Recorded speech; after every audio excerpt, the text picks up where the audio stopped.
एक पाकिस्तानी कंपनी करोड़ों डॉलर के जाली डिग्रियों के बैनुल-अक़वामी फ्रॉड में मुलव्विस है। अमरीकी अखबार न्यूयॉर्क टाइम्स ने पाकिस्तानी आईटी कंपनी एग्जैक्ट पर संगीन इल्जामात आयद कर दिए। वफाकी दारुल हुकूमत में एक वफाकी वजीर के खिलाफ धमकी आमेज मुहिम चल रही है। मुहिम के किरदार हुकूमत के सामने हैं, लेकिन पुलिस खौफ का शिकार है। वफाकी वजीर दाखिला चौधरी निसार का दौरा कराची, कहते हैं कि सानेह सफूरा गोट की 3 जावियों से तहकीकात कर रहे हैं। कातिल जल्द कटहरे में होंगे। कायम अली शाह के इस्तीफे का जवाब भी मुस्तरद कर दिया। जादू की छड़ी से खौफजदा नहीं, वजीर आला सिंध इस्तीफा नहीं देंगे, गवर्नर राज नहीं लगेगा। साबिक सदर आसिफ अली जरदारी 2 टोक मौक़िफ़ के साथ सामने आ गए। और कराची के पानी में निगलेरिया का जानलेवा जरासीम फिर से मुतहर्रिक हो चुका है। कराची के अवाम शदीद खौफ का शिकार हैं।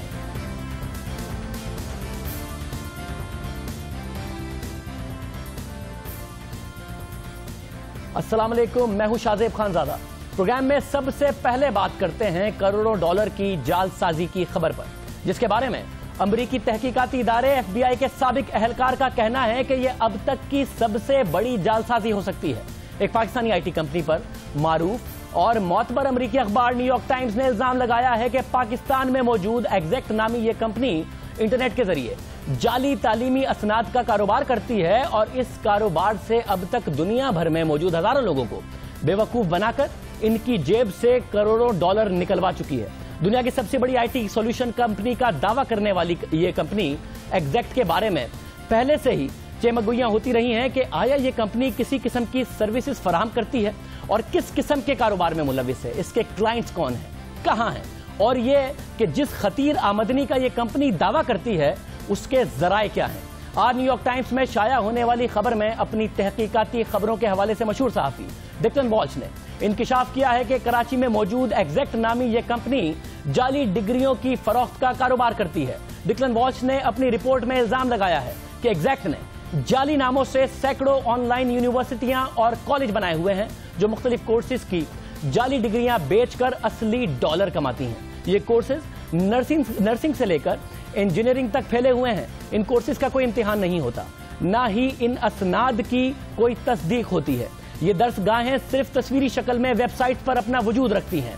वेबसाइट पर दिखाए जाने वाले तलबा और असातिज़ा भी जाली बल्कि अदाकार होते हैं और ये कंपनी हर साल हजारों अफराद से इन जाली डिग्रियों के बदले लाखों डॉलर कमाती है। इन इल्जामात में सबसे संगीन इल्जाम यह है कि यह कंपनी स्टेट डिपार्टमेंट के सर्टिफिकेट की फरोख्त में भी हेर फेर करती है और एग्जैक्ट कंपनी अमरीकी स्टेट डिपार्टमेंट के सर्टिफिकेट भी फरोख्त करती है। इनमें से कुछ सर्टिफिकेट की नकली भी होते हैं और इन सर्टिफिकेट्स पर अमरीकी वजीर खारजा जॉन केरी के दस्तखत भी होते हैं।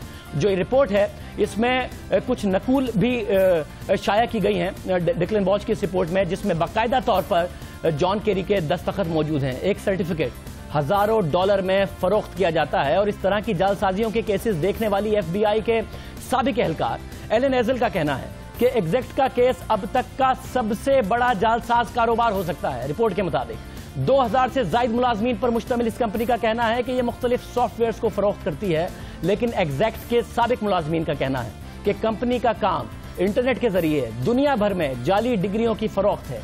ऑनलाइन तर्ज तालीम की बढ़ती मकबूलियत के साथ एग्जैक्ट भी अपने कारोबार को बढ़ा रही है और इस सिलसिले में अपनी जाली यूनिवर्सिटियों और कॉलेजों को दिलकश अंदाज में पेश करती है ताकि दुनिया भर में मौजूद लोगों की तवज्जो हासिल की जा सके। एग्जैक्ट के साबिक मुलाजमीन के मुताबिक कंपनी में मौजूद सेल्स एजेंट टेलीफोन कॉल्स के जरिए 24 घंटे ये कारोबार करते हैं। कई ग्राहकों को यह मालूम होता है कि वो पैसा कमाने के लिए एक मशकूक और फौरी डिग्री हासिल कर रहे हैं, जबकि अगर कोई कॉल करने वाला असल तालीम हासिल करना चाहे तो ये कॉल करने वाले शख्स को एक ऐसे कोर्स की रजिस्ट्रेशन का कहते हैं जो कि मौजूद ही नहीं होता। रिपोर्ट के मुताबिक इन जाली तालीमी इदारों में से कई एक का भांडा फूट चुका है। 2007 में बरतानवी अदालत ने जीन मॉरिसन नामी शख्स को नकली माहिर जुर्मियात समझते हुए जेल भेज दिया था। मॉरिसन का दावा था कि इसने जुर्मियात की डिग्री एग्जैक्ट की रोशविल यूनिवर्सिटी से हासिल की थी। 2013 में साबिक ओलंपिक स्विमिंग कोच ड्रीव जॉनसन भी रोशविल यूनिवर्सिटी की बोगस डिग्री रखने की वजह से खबरों की जीनत बन चुके हैं। 2009 में अमेरिकी अदालत ने एक मुकदमे में बेलफोर्ड हाई स्कूल और बेलफोर्ड यूनिवर्सिटी के खिलाफ 30,000 शिकायत कुरंदा सामने आए थे। मुकदमे के फैसले में अदालत ने सलीम कुरैशी नामी एक पाकिस्तानी के खिलाफ $2.25 लाख से ज्यादा जुर्माने का फैसला सुनाया और इस शख्स का दिया हुआ दफ्तरी और खतो किताबत का पता जाली निकला। गो के सलीम कुरैशी ने अपने एग्जैक्ट से ताल्लुकात की तरदीद की, लेकिन दिलचस्प बात यह है और बहुत दिलचस्प बात है यह कि मज़कूरा दोनों तालीमी इदारों का फॉरवर्डिंग एड्रेस एग्जैक्ट के हेड ऑफिस ही का था। रिपोर्ट के मुताबिक ये जाली डिग्रियां चंद $100 से लेकर लाखों डॉलर तक में फरोख्त की जाती हैं। यासिर जमशेद नामी एग्जैक्ट के एक साबिक मुलाजिम कुछ अरसा कबल मुत्तहिदा अरब अमारात शिफ्ट हो गया था। अपने हमरा 22 केसेस का रिकॉर्ड अपने साथ ले गया था। इन जालसाजियों से होने वाले बड़ी आमदनी का अंदाजा इस बात से लगाया जा सकता है कि सिर्फ इन 22 केसेस से होने वाली आमदनी $6 लाख से ज्यादा है। इन जाली डिग्रियों के मुतासिरीन दुनिया के कोने कोने में फैले हुए हैं और यासिर जमशेद के मुताबिक एक अरब ताजिर को जाली डिग्रियां और सर्टिफिकेट $4 लाख में बेची गई। गुज़िश्ता साल एक मिस्री ताजिर ने इंजीनियरिंग टेक्नोलॉजी की डिग्री $12,000 में खरीदी। यूएई में मौजूद एक भारतीय को भी कुछ कोर्सेज की असनाद $30,000 से ज्यादा में फरोख्त की गई। एग्जैक्ट एयरलाइन मुलाजमीन को एरोनॉटिकल डिग्रियां और अस्पताल मुलाजमीन के लिए मेडिकल डिग्रियां भी फरोख्त करता है। अबू धाबी में काम करने वाली एक नर्स ने इस बात का एतराफ किया है कि इसने अपनी तरक्की के लिए $60,000 के बदले एग्जैक्ट से मेडिकल डिग्री हासिल की। याद रहे कि एग्जैक्ट ने इन तमाम इल्जामात की तरदीद कर दी है और इस मामले को कंपनी के खिलाफ एक साजिश करार दिया है। ताहम इस खबर में बयान किए गए इल्जामात इंतहाई संगीन नौयत के हैं और पाकिस्तान को मुलविस करते हैं। पाकिस्तान में एक ऐसी कंपनी का जिक्र करते हैं और न्यूयॉर्क टाइम्स जैसे अखबार में जिक्र होता है जो कि सारी दुनिया में फ्रॉड कर रही है, इसलिए बड़ा लाजमी है पाकिस्तान का नाम साफ करने के लिए। पाकिस्तान में दूसरी कंपनीज जो बिजनेस में मुलविस हैं और बड़ी कामयाबी से और साफ शफाफ बिजनेस करती हैं, उन पर शकूक व शुबहात ना पैदा होने के लिए, उनका नाम साफ रहने के लिए कि चंद इल्जामात का जवाब ये कंपनी दे। हालांकि इस कंपनी ने इन तमाम इल्जामात को मुस्तरद किया है, मगर इस रिपोर्ट में डेक्नल वॉच ने जो इल्जामात लगाए हैं उन इल्जामात का जवाब नहीं दिया गया। इन इल्जामात से 5 सवालात जन्म लेते हैं और बेहतर होगा कि ये कंपनी इनका जवाब दे। हमने ये सवाल इस कंपनी को भी ईमेल कर रहे हैं ताकि इसका अगर जवाब आता है तो हम आपके साथ शेयर करेंगे। सिर्फ और सिर्फ महज ये कह देना कि इस रिपोर्ट में इल्जामात बेबुनियाद हैं और ये कह देना कि पाकिस्तान में जो लोकल मीडिया हाउसेज हैं वो इस साजिश में शरीक है, इससे काम नहीं चलेगा। पाकिस्तान का नाम बदनाम होता है, पाकिस्तान में जो दूसरे बिजनेस कर रहे हैं उनका नाम मुलविस होता है। इसलिए 5 सवालात हैं जो हम सामने रख रहे हैं। अगर ये कंपनी उसका जवाब दे तो बहुत बेहतर होगा कि इसका अपना नाम क्लियर हो, पाकिस्तान का नाम क्लियर हो और सवालात ना उठाए जाएं। सवाल नंबर 1, सबसे बड़ी आईटी कंपनी का दावा करने वाली कंपनी की प्रोडक्ट्स क्या हैं? यानी कि बेहतर होगा कि एग्जैक्ट बताए कि हम पर जितने इल्जामात लगाए गए और हमारी प्रोडक्ट्स के हवाले से जो नाम लिए गए वो सब बेबुनियाद हैं। हम अगर सबसे बड़ी कंपनी हैं तो ये हमारी प्रोडक्ट्स हैं, हम ये बेचते हैं जिसकी वजह से ज़र मुबादला पाकिस्तान में लाते हैं। और ये सवाल हम इसलिए उठा रहे हैं कि पाकिस्तान में जितनी बड़ी कंपनियां हैं जो कि आईटी का काम करती हैं और बड़ी आईटी कंपनीज होने की दावेदार हैं, उनकी वेबसाइट्स पर जाइए तो आपको नजर आएगा कि वो अपनी प्रोडक्ट्स को बगैर छुपाए बताती हैं कि हमारी ये प्रोडक्ट्स हैं, ये लीडिंग प्रोडक्ट्स हैं जिनसे हम सबसे ज्यादा कमाते हैं और ये वो प्रोडक्ट्स हैं जिनसे हम कम कमाते हैं। तो बेहतर होगा कि एग्जैक्ट भी अपनी प्रोडक्ट्स के नाम बताए। सवाल नंबर 2, सबसे बड़ी आईटी कंपनी का दावा करने वाली कंपनी के मुल्की और गैर मुल्की क्लाइंट्स कौन है? और ये सवाल हम आपके सामने इसलिए रख रहे हैं कि पाकिस्तान में 13 साल से जो सबसे लीडिंग सॉफ्टवेयर एक्सपोर्ट का काम करने वाली कंपनी है वो नेटसोल टेक्नोलॉजीज है, जो स्टॉक मार्केट में भी लिस्टेड है। उनकी वेबसाइट्स पर जाइए, वो ना सिर्फ ये बताते हैं कि उनके प्रोडक्ट्स क्या हैं, बल्कि ये भी बताते हैं कि उनके मेजर क्लाइंट्स कौन कौन से हैं और कहां कहां वो कारोबार कर रहे हैं। एग्जैक्ट के हवाले से बड़े सवालात उठे हैं, पाकिस्तान के हवाले से बड़े सवालात उठे हैं, तो बहुत बेहतर होगा कि ना सिर्फ अपनी प्रोडक्ट्स का बताए एग्जैक्ट, बल्कि ये भी आवाम के सामने लाए कि इनके कौन कौन से क्लाइंट्स हैं जिनके साथ ये कारोबार करते हैं और वो कौन कौन से मुल्क में हैं और वो कौन कौन सी इनकी प्रोडक्ट्स खरीदते हैं। सवाल नंबर 3, स्टेट बैंक की सॉफ्टवेयर एक्सपोर्ट करने वाली कंपनियों की लिस्ट में आपका नाम शामिल क्यों नहीं? अगर एग्जैक्ट इस बात की दावेदार है कि हम पाकिस्तान की सबसे बड़ी कंपनी है, दुनिया की सबसे बड़ी कंपनी में से एक है, तो स्टेट बैंक की वेबसाइट पर जाइए, जो आईटी की एक्सपोर्ट्स का डेटा है उसमें जितनी कंपनीज का नाम शामिल है उसमें एग्जैक्ट का नाम क्यों नहीं आता? टॉप लिस्ट में नहीं आता, टॉप 5 में नहीं आता, टॉप 10 में क्यों नहीं आता अगर इनकी इतनी बड़ी एक्सपोर्ट्स है?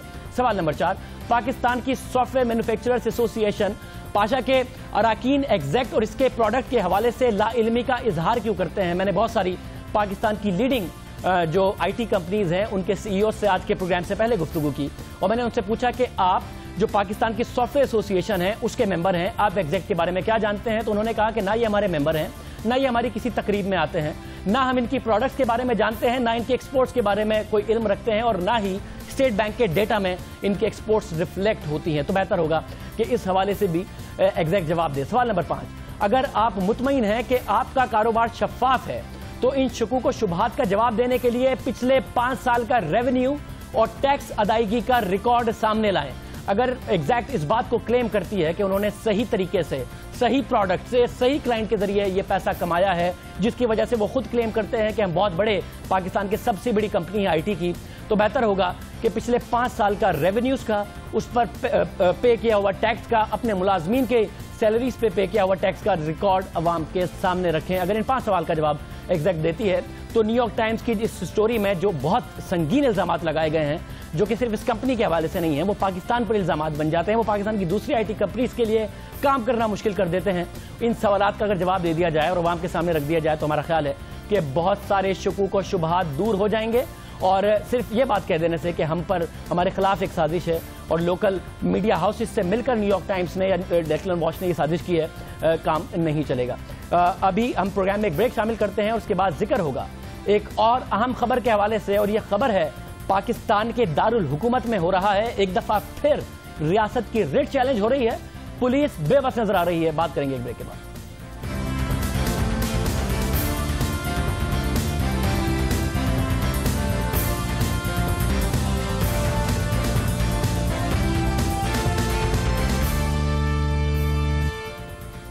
और अब बात करते हैं एक खबर की जो खतरे की अलामत भी है और पाकिस्तान में रियासत की रिट क्या है, इस हवाले से बहुत सारे सवालिया निशान उठाती है। वफाकी दारुल हुकूमत इस्लामाबाद में हुकूमत की रिट को चैलेंज किया जा रहा है और काबीना के एक अहम रुकन और सीनियर वफाकी वजीर के खिलाफ बाकायदा मुहिम चलाई जा रही है।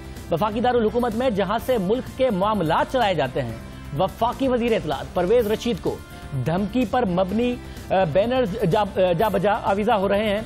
पुलिस के मुताबिक गश्त करने वाली टीमों को कई मकामात पर ऐसे बैनर्स मिले जो इन्होंने हटा दिए और इस हवाले से मुतादिद मुकदमात भी दर्ज किए गए। दारुल हुकूमत में इस तरह के बैनर्स रियासत की रिट पर यकीनन एक सवालिया निशान थे, ताहम इससे भी बढ़कर एक संगीन वाकया गुज़िश्ता जुम्मे और हफ्ते की दरमियानी शब पेश आया जब इन बैनर्स को लगाने से रोकने पर तुलबा ने पुलिस पर हमला कर दिया। इस्लामाबाद प्रेस क्लब के बाहर एक मदरसे के तलबा वफाकी वजीर परवेज रशीद के खिलाफ बैनर्स लगा रहे थे, जिनको वहां से गुजरने वाली पुलिस पार्टी ने रोका तो इन्होंने पुलिस पर हमला कर दिया।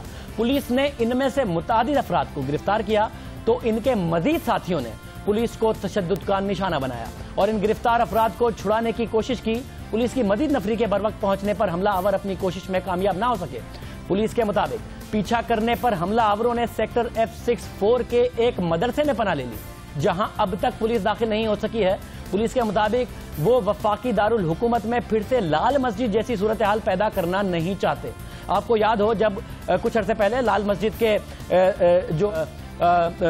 जो सरबराह हैं या फिर जो वहां के खतीब हैं मौलाना अब्दुल अजीज साहब, उनके खिलाफ वारंट इशू हुए तो ऐसा ही बयान वफाकी वजीर दाखिला की तरफ से दिया गया था कि हम एहतियात से काम लेना चाहते हैं, उन्हें अभी तक गिरफ्तार नहीं किया गया और अब पुलिस कह रही है कि हम लाल मस्जिद जैसी सूरत हाल नहीं पैदा करना चाहते। शहर हुकूमत, शहर इक़्तिदार इस्लामाबाद में यह वाकया यकीनन कानून नाफिज करने वाले इदारों की कारकर्दगी पर बहुत बड़ा सवालिया निशान है। दूसरी जानिब अफसोसनाक बात यह है कि पुलिस पर हमले में मुलविस अफराद के हवाले से एक मदरसे की जानिब उंगलियां उठाई जा रही हैं। ऐसे अफराद को पनाह देने पर इस मदरसे के खिलाफ यकीनन कार्रवाई होनी चाहिए, लेकिन अभी तक कोई कार्रवाई नहीं हुई।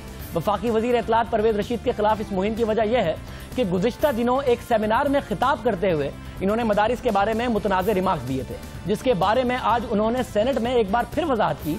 JUIF के रहनुमा मौलाना अताउर रहमान को खिताब करते हुए, मुखातिब करते हुए वफाकी वजीर इत्तलात परवेज रशीद का कहना था कि मैंने ये अल्फाज आपके मदारिस के लिए इस्तेमाल नहीं किए, मैंने ये अल्फाज आप पर और मौलाना फजल रहमान पर हमला करने वालों के खिलाफ इस्तेमाल किए।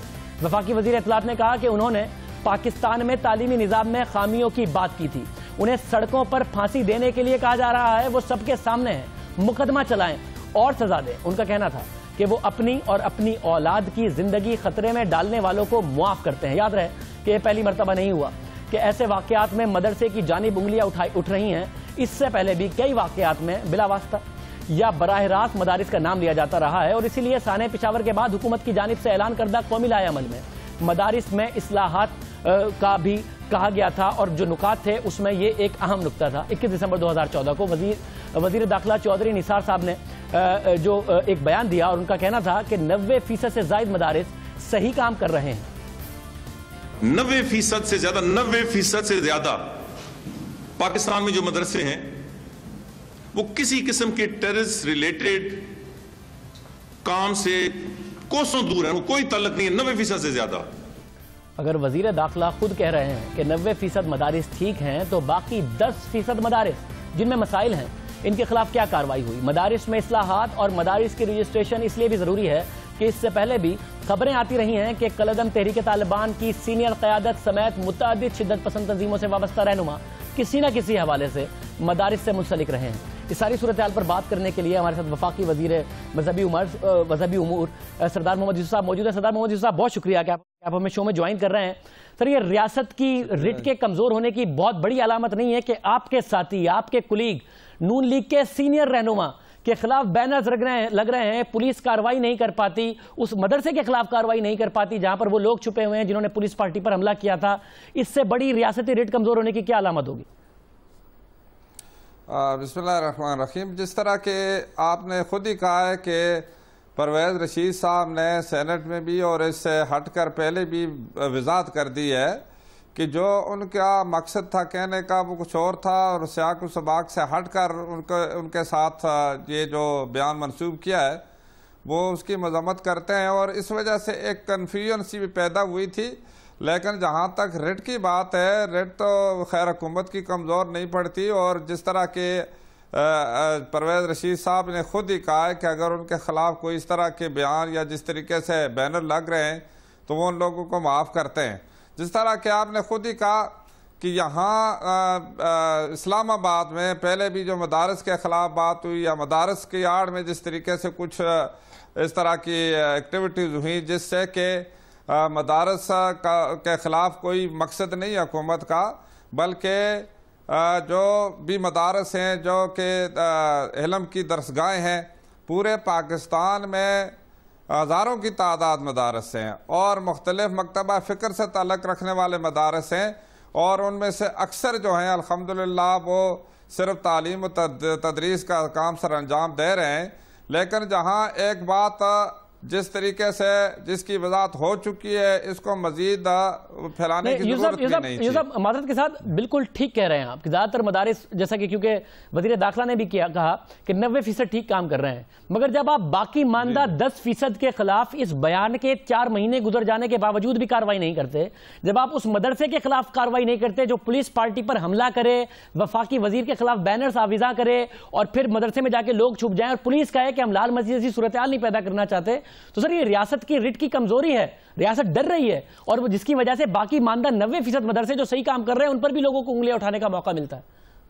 नहीं, असल बात नेशनल एक्शन प्लान के तहत जिस तरीके से मदारस की रजिस्ट्रेशन नहीं हुई थी और वो रजिस्ट्रेशन ना होने की वजह से सही अंदाज़ा भी नहीं था, लेकिन वजारत दाखिला ने और अच्छी तरीके से वजारत मजहबी उमूर ने और उसके साथ वजारत तालीम ने मिलकर जो एजुकेशन रिफार्म पर भी काम कर रही है, मदरसा रिफार्म पर भी काम कर रही है, तो रजिस्ट्रेशन के लिए तमाम सूबों को भी कहा है और सूबों के तावन से रजिस्ट्रेशन भी हो रही है। तंजीम इत्तेहाद वफाकुल मदारिस के जो ज़िम्मेदार लोग हैं उनके पास भी जो मदारस रजिस्टर्ड हैं उन्होंने कहा जी उनकी जिम्मेदारी हमारी है, उसमें कोई किसी किस्म की बात हो तो हमसे बात करें और बड़ा अच्छा रिस्पांस उनकी तरफ से आ रहा है। लेकिन इससे हटकर जिस तरीके से एक जो बयान आया, हालांकि उसकी वजाहत हो चुकी है और उसके खिलाफ अगर बाद लोग इस तरह के बैनर लगाते हैं ये तो बहुत बड़ी ज्यादती है और जो इस तरह के मकसद ये है कि हालात पैदा करना चाहते हैं। लेकिन अल्हम्दुलिल्लाह हुकूमत की हर चीज पर नजर है, हुकूमत बिल्कुल अच्छी तरह समझती है, जानती है और इस तरह किसी को ये मौका नहीं मिलेगा कि वो मदारस के हवाले से अपने यानी कोई मजमून कार्रवाई करेंगे। मैं फिर सवाल कर रहा हूँ, आपने कहा रियासत की कमजोरी नहीं है, इससे बड़ी रिट की कमजोरी क्या है कि पुलिस ने तो कहा था कि हम कार्रवाई इसलिए नहीं करते कि लाल मस्जिद जैसी सूरत हाल ना पैदा हो जाए। आप वफाकी वजीर हैं, आपके एक वफाकी कुलीग के खिलाफ, वफाकी वजीर के खिलाफ बैनर आविजा हुए और आप कह रहे हैं कि ये बड़ी ज्यादती है, उन्होंने माफ कर दिया, उन्होंने क्लेरिफिकेशन दे दी, फिर भी लग रहे हैं। तो ये इससे बड़ी रियासत की कमजोरी क्या हो सकती है कि एक मिनिस्टर मेरे प्रोग्राम में बैठ के अपने कुलीग के बारे में कि बड़ी ज्यादती है, कार्रवाई का नहीं कह रहे आप कि हम कार्रवाई करेंगे, आप कह रहे बड़ी ज्यादती है, इस तरह नहीं करना चाहिए। नहीं, बात दरअसल ये है, देखें कि जो अगर बैनर वगैरह लगाएं या जो लोग वहां पकड़े गए और पुलिस के वो नोटिस में हैं, आखिर मतलब है उन पर तो हुकूमत को अच्छी तरह पता है, इंशाल्लाह कार्रवाई ऐसी बात नहीं है। लेकिन ये चीज देखनी चाहिए कि कौन लोग हैं, किस तरीके से वो लगाना चाहते हैं, उनका मकसद क्या है। गवर्नमेंट जो है वो सोच समझ कर कदम उठाती है, कोई उजलत में ऐसी बात भी नहीं होनी चाहिए कि बाद लोग और कोई मकासद होते हैं और किसी और का नाम इस्तेमाल करें। तो ये सारी चीज़, जहाँ तक वज़ीर इत्तलाआत की बात है, अल्हम्दुलिल्लाह बड़े सुलझे हुए सियासतदान हैं, सीनियर हैं और वो अच्छी तरह समझते भी हैं और उन्होंने इसकी वजाहत भी कर दी है। लेकिन इसके बावजूद अगर कोई हो सके मदारस को बदनाम करने के लिए ये इस तरह की हरकतें करता हो, तो हुकूमत तो उसके बारे में अच्छी तरह समझती भी है और इंशाअल्लाह वो उसके खिलाफ कदम भी उठा सकती है। बहुत शुक्रिया की बात है। सरदार मोहम्मद यूसुफ साहब हमारे साथ मौजूद थे, वफाकी वजीर मजहबी उमूर कह रहे थे, सुलझे हुए इंसान है परवेज रशीद साहब, और परवेज रशीद साहब ने कह भी दिया है कि उनका मकसद क्या था और वो कतई तौर पर मदारिस के बारे में इस तरीके से बात नहीं कर रहे थे, वो किसी और कॉन्टेक्स्ट में बात कर रहे थे। और बारहा परवेज रशीद साहब की तरफ से कहा जाता रहा है और ना ही परवेज रशीद साहब की ऐसी कोई हिस्ट्री है वज़ीर इत्तलाआत की कि उन्होंने इस किस्म के बयानात दिए हुए हों और इस तरीके से दिए हों। अगर वो कह रहे हैं कि उनका जो इशारा था वो किसी और तरफ था और वो किसी और सिमत में बात कर रहे थे और इस तरीके से नहीं कर रहे थे जिस तरीके से बयान को लिया गया है, तो इस बात को सुना जाना चाहिए। प्रोग्राम में एक ब्रेक शामिल करते हैं, कुछ मजीद चीज़ों पर बात होगी एक ब्रेक के बाद।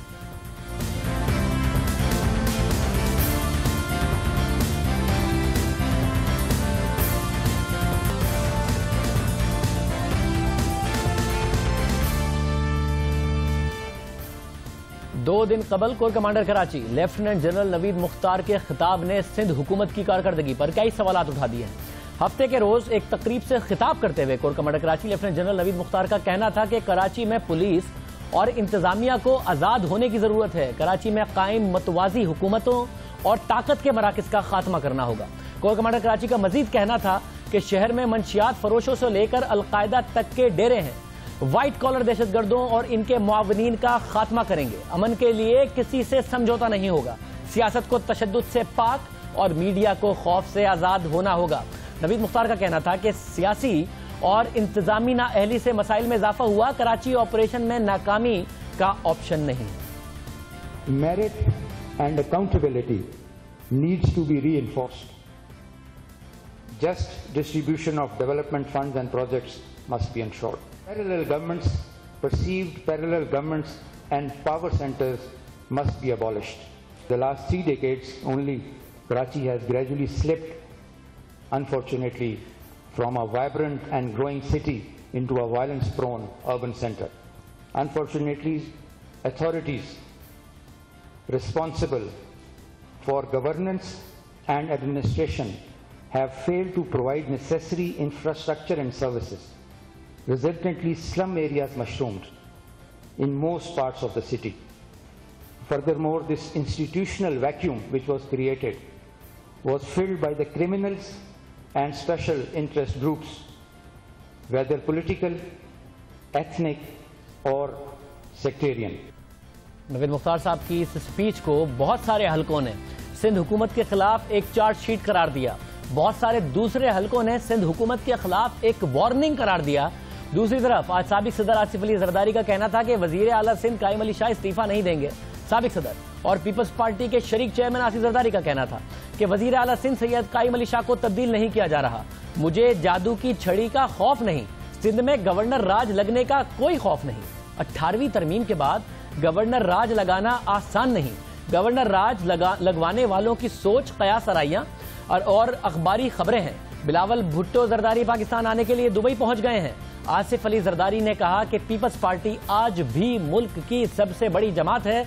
अगर एम्पायर न्यूट्रल हो जाए तो पाकिस्तान पीपल्स पार्टी आज भी वहीं खड़ी है जहां पहले थी। इस पर बात करने के लिए हमारे साथ टेलीफोन लाइन पर मौजूद हैं कमरुज़्ज़मा कायरा साहब, आप सेक्रेटरी इत्तलात हैं पाकिस्तान पीपल्स पार्टी, साबिक वफाकी वजीर इत्तलात हैं। कमरुज़्ज़मा कायरा साहब, बहुत शुक्रिया कि आप हमारे साथ मौजूद हैं। जरदारी साहब को ये जरूरत क्यों पेश हुई कि गवर्नर राज नहीं लगेगा, कायम अली शाह साहब को नहीं हटाया जाएगा, अंपायर्स का जिक्र करना क्यों जरूरत महसूस हुई? क्या ये लेफ्टिनेंट जनरल नवीद मुख्तार साहब की तकरीर का जवाब है या इसके अलावा कोई बात? देखिए, एक तो उनके साथ आज जरदारी साहब के साथ आज जो हमारे जर्नलिस्ट साथी मिले, तो आप लोग जब किसी जगह पे मुलाकात करते हैं तो आपके बहुत सारे सवाल होते हैं, उन सवालों को रिस्पॉन्ड करना पड़ता है, जो भी जिसके पास भी वो गैदरिंग होती है। तो आज जरदारी साहब के पास जो हमारे दोस्तों का बीट रिपोर्टर्स का की मुलाकात थी, उसमें यकीनन बीट रिपोर्टर्स ने जो सवाल उठाए उसके जवाब में उन्होंने कुछ बातें कही हैं।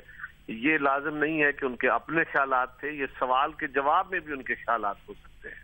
तो इसको उस रंग में देखने की जरूरत है। रही बात कि उन्होंने कोर कमांडर कराची के रिस्पॉन्स में कुछ बातें कही, कोर कमांडर कराची ने जो बातें कही है उस पर यकीनन मुल्क के मीडिया में बहुत कहा गया कि जिसपे बहुत सारे सवालात रेज हुए हैं। वो सवालात मीडिया में रेज हुए यकीनन क्योंकि ये स्पीच उनकी जो थी ये एक्सेप्शनली लाइव चली। इससे पहले मेरे इल्म के मुताबिक किसी कोर कमांडर की स्पीच को इस तरह लाइव कवरेज नहीं मिली, लेकिन उसकी अहमियत होगी, यकीनन होगी, तभी उसको लाइव चलाया गया, चैनल्स ने चलाया या जिस तरह भी मैनेज किया गया। अब अर्ज ये है कि उन्होंने जो बातें कही है वो कराची शहर के मसाइल है, वो पावर सेंटर्स का जिक्र है, वो स्लम्स का जिक्र है, वो गवर्नेंस इंप्रूवमेंट का जिक्र है, उस पर बहुत सारी, ये 40 साल की, उन्होंने 30 साल की कहानी कही है, नहीं ये 40 साल की कहानी है। इसलिए कि 77 से ऑनवर्ड जब जियाउल हक साहब ने मुल्क का इक़्तिदार संभाला था तो उन्होंने पाकिस्तान पीपल्स पार्टी और उस वक्त पीपल्स पार्टी की अलाइज पार्टीज को जो उस वक्त के मार्शल लॉ को रोकने के लिए या उसको खत्म करने के लिए अपने कोशां थी और रेजिस्ट कर रही थी, उनके खिलाफ कुछ कुव्वतों को इकट्ठा किया। उनके अपने साबिक आर्मी चीफ असलम बेग साहब ने, यानी हम तो कह ही रहे थे, बाकी लोग हिस्टोरियन कह रहे थे, तारीख कह रही थी, लेकिन अब बस जनरल असलम बेग ने भी कहा कि पीपल्स पार्टी को और उसके इत्तेहादियों को खत्म करने के लिए, उनको जवाब देने के लिए, सिंध में उस कुव्वत को तोड़ने के लिए जो एक तहरीक के तौर पे चली थी, MKM को क्रिएट किया जनरल जियाउल हक ने और उनको फिर सपोर्ट भी किया। अगर वो एक बायस बने तो जनरल जियाउल हक का ताल्लुक यकीनन किसी सियासी जमात से नहीं था, वो अफवाज पाकिस्तान के सरबराह थे और 11 साल तक वो उस खेल को खिलाते रहे, अपनी मर्जी की जमातें अपनी मर्जी के धड़े क्रिएट करते रहे। इसकी जो अभी इंटरप्रिटेशन ली जा रही है इस तकरीर के हवाले से, मेरी बात जी आप मुकम्मल कीजिए जी। दूसरी गुजारिश है कि उसके बाद हमारा दौर आता है, पॉलिटिकल दौर शुरू होता है। उस पॉलिटिकल दौर को भी किस तरह डिवाइडेड दौर किया गया। बीबी शहीद को फेडरल गवर्नमेंट दी गई और उसके खिलाफ मियां नवाज शरीफ साहब को प्रोविंशियल गवर्नमेंट बना के दी गई। ये किसने दी? अब ये तारीख खुली है कि किसी सियासी जमात का या पाकिस्तान के लोगों का खेल नहीं था। ये इसके खेल के खिलाड़ी जो थे वो भी वाज़ेह तौर पे कह रहे हैं कि हमने क्या क्या किया। उस दौर के जो हमारे ISI के सरबराह थे वो भी कहते हैं कि हमने IJ बनवाई। वो उससे पहले जनरल असलम बेग साहब भी कहते हैं कि हाँ मैंने पैसे तकसीम किए, बहुत कुछ कहानियां मैं उसमें नहीं जाना चाहता। फिर हमारे दौर में आके उनके खिलाफ उस कराची के हालात जो खराब हो रहे थे उसके खिलाफ उसका टारगेट किलिंग जो भी थी व्हाटएवर दैट, उसके खिलाफ एक ऑपरेशन शुरू होता है और उस ऑपरेशन को जनरल नसीरुल्लाह बाबर साहब स्पेयरहेड करते हैं, चौधरी एतजाज साहब स्पेयरहेड करते हैं। उसको रुकवाया किसने था? वो कौन थे? क्या वो सियासी लोग थे या जनरल असलम बेग साहब ने रुकवाया था? और उसके बाद फिर मियां नवाज शरीफ साहब का दौर आता है। वो दौर कैसे आया? ये भी खुली तारीख है। मुल्क की सियासतदानों का कितना कसूर था, ये बाकी लोगों का, इदारों का, एजेंसियों का। आखिरी मेरा जुमला रह गया, आखिरी जुमला शायद। उसके बाद जनरल असलम बेग साहब के बाद मियां साहब के दौर में ऑपरेशन हुआ, तो उसके बाद फिर परवेज मुशर्रफ साहब आ गए। परवेज मुशर्रफ साहब भी यकीनन किसी सियासी जमात के सरबराह नहीं थे, उनका ताल्लुक भी पीपल्स पार्टी या किसी और जमात से नहीं था और वो सियासी फेलियर नहीं था। वो बिला शिरकते गहरे 8-8.5 साल इस मुल्क के सरबराह रहे और उन्होंने MKM को कराची के अंदर और बाकी इलाकों के अंदर जमातें तोड़ी, जमातें बनाई और बहुत ज्यादा लोगों को सपोर्ट किया। आपको वो दिन भी याद होगा जब इस्लामाबाद दिखा के कहा था ये मेरी ताकत है। तो इसमें किसी एक को ब्लेम कर देना, किसी सियासी जमातों को या सियासी अमल को या सियासत को ब्लेम कर देना, ये मुनासिब नहीं होगा। पर्सपेक्टिव आपका आंसर आपने जो दिया वो, मगर मुझे एक बात बताइएगा, जब एक काफी लोग इसको एक बड़ी चार्जशीट समझ रहे हैं सिंध हुकूमत के खिलाफ, और जाहिर अब जब 7 साल से आपकी हुकूमत है तो बहुत सारी जिम्मेदारी आपकी भी बनती है। मुझे सिर्फ ये बताइएगा कि पाकिस्तान पीपल्स पार्टी इसको किस तरह ले रही है? इस तरह ले रही है कि जी ठीक है कि हमने अपनी कारकर्दगी कुछ जगहों पर बेहतर करनी है, इसलिए हम बेहतर, आपने कहा ना एक्सेप्शनल टाइम दिया गया इस स्पीच को मीडिया पर, वो इसलिए भी दिया गया कि एक्सेप्शनल स्पीच थी किसी कॉर्प्स कमांडर की, तो कॉर्प कमांडर की तरफ से इतनी एक्सेप्शनल बातें की नहीं गई पहले। आपका फैसला यह है कि कारकर्दगी बेहतर करनी है, या आपका फैसला यह है कि हम कन्फ्रंट करेंगे किसी भी किस्म की? नहीं, बिल्कुल कोई कन्फ्रंटेशन नहीं है हमारी। मुसल्लह अफवाज हमारी अफवाज है। इस वक्त मुल्क के अंदर जारी ऑपरेशन में पीपल्स पार्टी उस ऑपरेशन को सपोर्ट कर रही है, अपनी अफवाज को सपोर्ट कर रही है, और हर दौर में पीपल्स पार्टी ने न सिर्फ अफवाज की इज्जत की है बल्कि अफवाज के हर अमल को सपोर्ट किया है, उनको स्ट्रेंथन किया है। हमारा कोई कन्फ्रंटेशन नहीं है। सवाल यह है कुछ पर्सपेक्टिव का। अगर सिर्फ इल्जाम सियासतदानों पर डाल दिया जाएगा तो हमें जवाब तो देना पड़ेगा, लेकिन जहां तक ताल्लुक इंप्रूवमेंट का है, डिप्रेशन का है, प्रॉब्लम्स का, बिल्कुल वहां मौजूद है, एग्जिस्ट करते हैं। अपनी परफॉर्मेंस को हमें इंप्रूव करना है, दूसरी कोई राय नहीं है। मैं इससे इनकारी नहीं हूं। मैं सिर्फ ये सवाल कर रहा हूं और ये बात कह रहा हूं कि भाई वहां पे कराची में 7 साल पहले जब हमारी गवर्नमेंट आई थी फेडरल में और कराची में हमारी गवर्नमेंट बनी थी, तो उस वक्त हमने एक पॉलिटिकल एडजस्टमेंट करके चलाने की कोशिश की, लेकिन हमारे खिलाफ उस वक्त भी बहुत सारे काम हुए। वो चीफ जस्टिस साहब से लेके मेमो स्कैंडल तक बहुत सारे ड्रामे हुए, हम उसको छोड़ देते हैं। लेकिन हमने अपने तई वहां पे ऑपरेशन शुरू कराया अपने दौर में, और कराची के अंदर पीपल्स पार्टी का गढ़ लियारी गिना जाता है। सबसे पहले रेंजर्स प्रोविंशियल गवर्नमेंट ने तलब की हमारे दौर में, और मगर कायरा साहब इसका हासिल देखें तो यह है कि 2008 में जब आपको हुकूमत मिली तो 12 मई के वाक़े के अलावा टारगेट किलिंग इतनी ज्यादा नहीं होती थी। आप पे जो इल्जाम है पॉलिटिकल कॉम्प्रोमाइज का, पॉलिटिकल एक्सपीडियंसी का, कि आपने अपने पॉलिटिकल सर्वाइवल के लिए और अपने इत्तेहादियों को नाराज ना करने के लिए कराची में 7-8 साल में हजारों लाशें गिरी हैं और पाकिस्तान पीपल्स पार्टी उस पर कॉम्प्रोमाइज करती रही है, जो अब नहीं होना चाहिए। ये इल्जाम है पाकिस्तान पीपल्स पार्टी पर। शाजिब, मैं आपके इस पर्सपेक्टिव पे बात करता हूं, लेकिन थोड़ा सा मुझे एक बात करने दीजिए। 2008 में जब हमारी गवर्नमेंट आई तो हमारे पास अक्सरियत नहीं थी, और हमने अपने दौर में इसी टारगेट किलिंग के खिलाफ इस मुल्क के अंदर बाकायदा सबसे बड़ा ऑपरेशन लॉन्च किया और लियारी में किया। और हम ही वो थे जिनके आने के से पहले सवात में ऑपरेशन नहीं किया जा सक रहा था। हमारी फौज कुर्बानियां दे रही थी, लेकिन लोग फौज के साथ नहीं खड़े थे, और फौज कहीं और उसको अमेरिका की जंग कहा जा रहा था। हम ही थे जिन्होंने आके कराची के अंदर, यकीनन हालात कराची के बहुत दिगरगूं थे, मैं आपके इस पर्सपेक्टिव से बिल्कुल एग्री नहीं करता कि सिर्फ वो वाकया हुआ था जिसमें 50 लाशें गिरी थी, वो एक इजहारिया था। उस 50 लाशों का क्या हुआ? क्या किसी ने कभी उसका केस रजिस्टर किया? क्या कभी उन लोगों से पूछा गया? क्या इंटेलिजेंस एजेंसियां उस वक्त खामोश नहीं क्यों रही?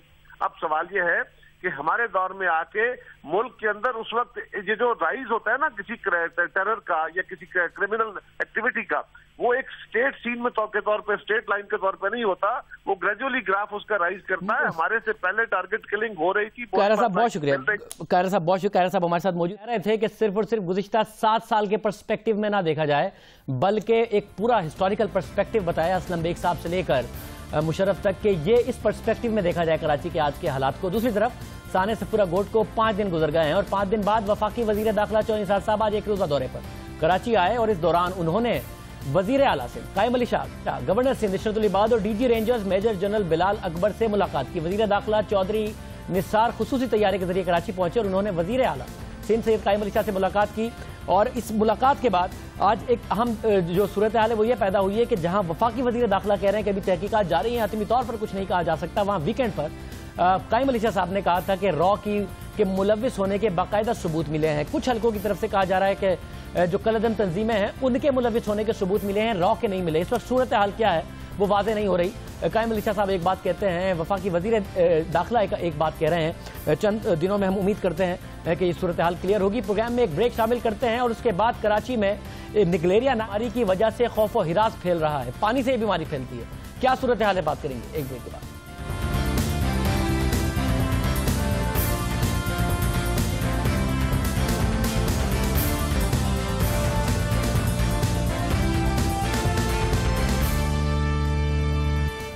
प्रोग्राम में जिक्र हो जाए निगलेरिया का, ये एक ऐसी जानलेवा बीमारी है जिससे कराची के शहरी बहुत परेशान हैं। गुज़िश्ता बरस 14 लोगों की जान चली गई थी और इस बरस भी ये जानलेवा वायरस अब तक 3 अमवात इसकी वजह से हो चुके हैं। जुमेरात 14 मई को क्लिफ्टन के रिहायशी 37 साला फारूक मीर निगलेरिया के 22 जान से गए।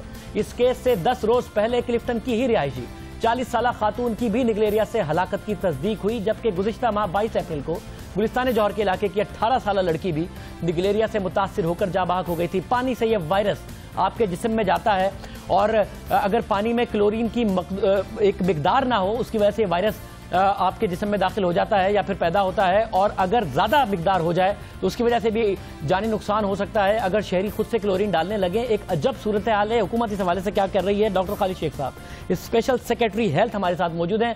डॉक्टर साहब, बहुत शुक्रिया कि आप हमारे साथ मौजूद हैं। खतरनाक वायरस है, लोगों में खौफो हिरास है, हुकूमत इस हवाले से क्या कर रही है, लोगों को क्या करना चाहिए? ये एक बीमारी है जो निगलेरिया फॉलरी से होती है, जिसको हम ब्रेन ईटिंग अमीबा भी कहते हैं, और ये मोस्टली जो होती है ये जाती है नाक से पानी में। अगर क्लोरीनेशन प्रॉपर पानी में न हो तो वो चली जाती है और जाके मेनिंजाइटिस की तरह सिम्टम पैदा करती है। इसमें जो बेसिक रोल है वो Karachi water and sewerage board का होता है कि जहाँ पर भी उनके पंप्स हैं वहाँ पे वो उनको क्लोरीनेशन करें, और वहाँ पे 0.5 ppm क्लोरीनेशन होनी चाहिए।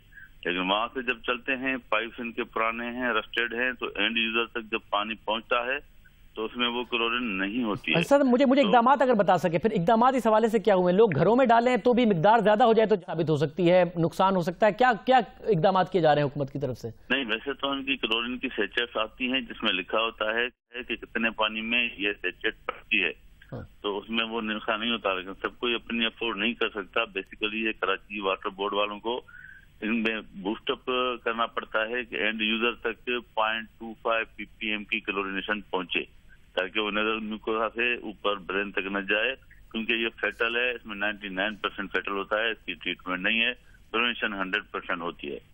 वो बेसिक का जो है मेनिंजाइटिस की या इसकी क्लोरीनेशन का ही है। कराची वाटर बोर्ड का रोल इसमें बहुत इंपॉर्टेंट। डॉक्टर साहब, इकदाम बताइएगा, लोग परेशान हैं, आप स्पेशल सेक्रेटरी हेल्थ हैं, इकदाम क्या हुए अभी तक? हमने सारे अपनी जो हेल्थ का पॉइंट ऑफ व्यू से सारे मेडिकल सुपरिटेंडेंट को कहा है कि जो भी केस आता है और जो मेनिंजाइटिस लगता है उसका एकदम आप टेस्टिंग कराएं कि वो कहीं निगलेरिया तो नहीं है, और उसको फिर ट्रीटमेंट भी कोई इफेक्टिव ट्रीटमेंट तो है नहीं, एक दफा हो गया। डॉक्टर साहब बहुत शुक्रिया, डॉक्टर साहब बहुत शुक्रिया, कोई इफेक्टिव ट्रीटमेंट है नहीं हो गया, इसलिए जिम्मेदारी है वाटर बोर्ड की कि जो मतलूबा मिकदार है क्लोरीन की वो मेंटेन रखी जाए। वो नहीं होती तो जिसकी वजह से ये वायरस फैलता है, तो साथ साथ मतलूबा मिनिस्ट्री की भी जिम्मेदारी है कि वाटर बोर्ड पर चेक एंड बैलेंसेज रखे और यकीनी बनाए इस बात को कि क्लोरीन की मतलूबा मिकदार पानी में मौजूद है, जिसकी वजह से ये वायरस ना पैदा हो। आज के प्रोग्राम में इतना ही, कल के प्रोग्राम में आपसे फिर मुलाकात होगी। इजाज़त दीजिए, अल्लाह हाफ़िज़।